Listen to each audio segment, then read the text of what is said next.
Electroheads, imagine being paid to ride an electric scooter here in the UK. It sounds mad, right? But it is something that an incredibly refreshing and progressive think tank called IPPR has proposed in their latest report, pushing for greener, cleaner solutions to how we get around. In fact, their key message is that the push for the mass adoption of EVs isn't enough to save us from a toxic-aired, fiery hellscape. And they're right. Transport is currently the UK's largest greenhouse gas emitting sector, with cars accounting for 60% of emissions. Great stat, right? And that is just a snippet of what they cover. It's a chunky near 40-pager, but I recommend you get your teeth into it because it is full of stats, figures, and jaw-dropping findings that will not only make you #woke to the nth degree, but it'll make you want to get up and do something about the current nightmarish situation that we're currently in. But it is not all bad news. There is a huge message of hope tied into it because they proposed a bunch of sensible solutions that I'd like to talk about today. Specifically, e-scooters. By the way, if you haven't already, please do make sure to like this video and subscribe to Electroheads because we love to gather more people in our community and create more content just like this. Here at Electroheads, we are avid believers that everybody should have the right to access cleaner, greener, more convenient means of transport.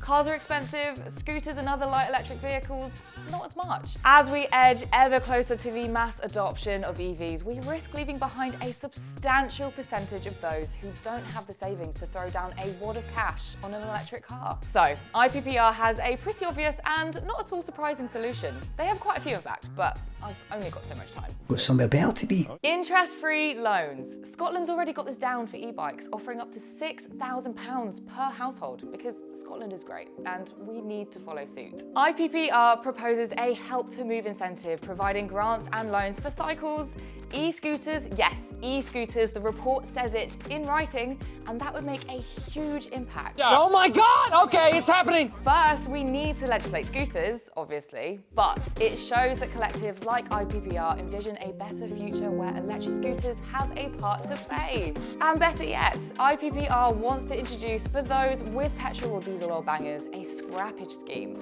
allowing owners to trade in their polluting automobiles for up to £3,000 in mobility credits to use on e-rides, like electric scooters. But this isn't a new concept. Lithuania is miles ahead of us, no pun intended, in that department. In May 2020, a cash for clunkers scheme was introduced. Trade in your car, get up to €1,000. Doesn't sound like much, right? Well, 5 months after the scheme launched, it was reported that 8,518 people applied. That's nearly 10,000 people who wanted to banish their cars for micromobility. That's an astonishing number. And lo and behold, the majority of funds had been claimed for e-scooters and regular bikes. But e-scooters.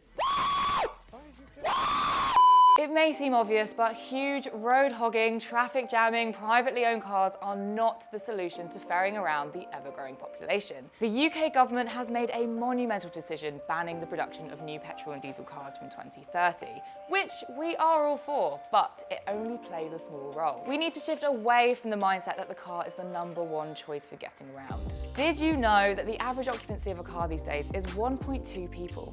That's right, most journeys in a car consist of one driver. It's just nonsensical.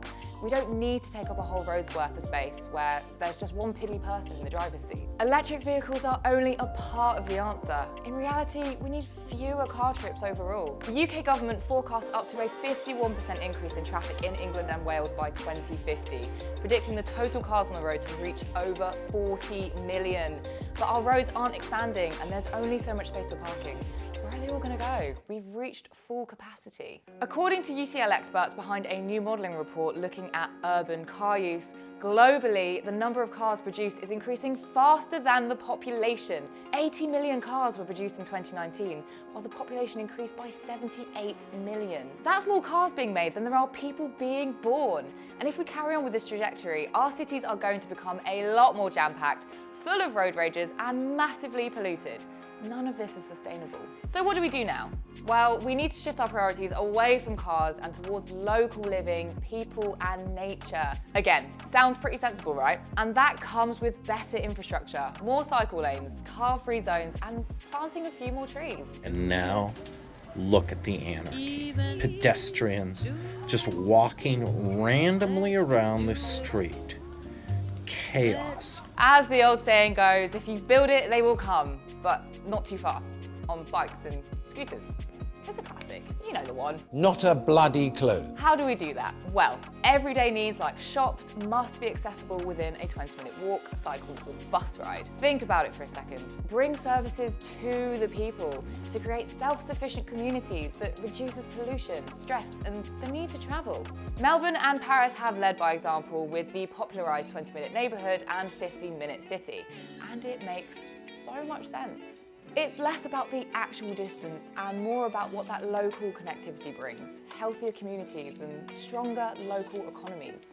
That's one big plus about living here in the Big Smoke. I barely leave my area and everything's a short walk or cycle away. Back in my West Country hometown of Bath, it was my sole mission to learn to drive the moment I turned 17. So I didn't have to rely on shoddy, expensive hourly buses because let's face it, our public transport has vast room for improvement. IPPR are very vocal about that fact, and so they should be. This is a quote-unquote once-in-a-generation opportunity to put in place a new approach to how we all travel with solutions benefiting our well-being, health, and our environment. We need a greater focus on affordable and clean transport alternatives to cut overall car use because, let's be honest, there's just no more room. And hey, if that means trading in cars for e-scooters, other plebs are available, then I'm down.